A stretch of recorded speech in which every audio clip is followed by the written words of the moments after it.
AIMIM chief Owaisi नगर निगम चुनाव 2026 से पहले आयोजित विशाल सार्वजनिक रैली को संबोधित किया। अपने भाषण में ओवैसी ने कहा कि चुनाव जीतना आसान है, लेकिन असली परीक्षा चुनाव जीतने के बाद शुरू होती है। उन्होंने अपने 48 उम्मीदवारों से कहा कि जीत के बाद भी उन्हें उसी समर्पित रवैये को बनाए रखना होगा जो उन्होंने चुनाव से पहले दिखाया। सुनिए ओवैसी ने क्या कुछ बोला।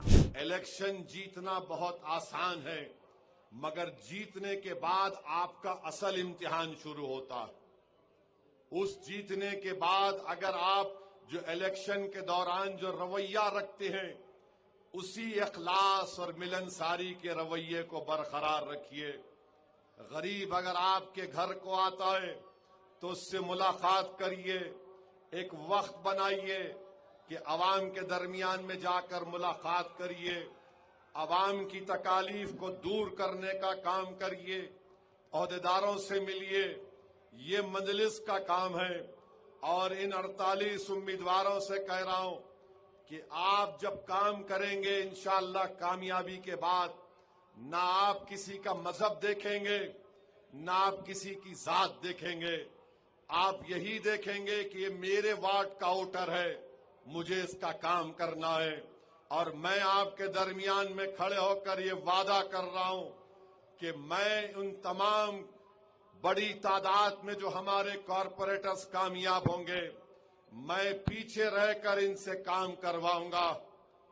इनको आराम से बैठने नहीं दूंगा, इनको काम करना पड़ेगा ताकि मजलिस में और बीजेपी और दूसरी पार्टीज में लोग एक फर्क को महसूस कर चुके हैं, उस फर्क को बरकरार रखना पड़ेगा।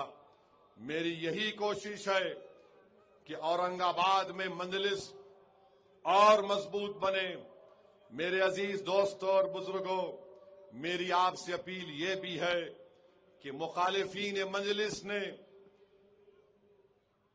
इम्तियाज जलील को पार्लियामेंट में कामयाब होने से रोका।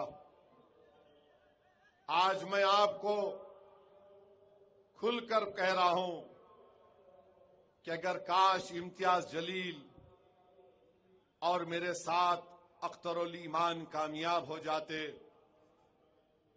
तो दिल्ली में लोकसभा में नरेंद्र मोदी वक्फ की तरमीमी कानून का बिल नहीं ला सकते थे। आपको जानकारी दे दें कि ओवैसी का ये बयान ऐसे समय में आया है जब एआईएमआईएम और बीजेपी के बीच गठबंधन की चर्चाएं जोर पकड़ रही है। खैर, मामले से जुड़ी सभी अपडेट्स को जानने के लिए आप सब्सक्राइब करें हमारे चैनल IBC 24 डिजिटल को। नमस्कार।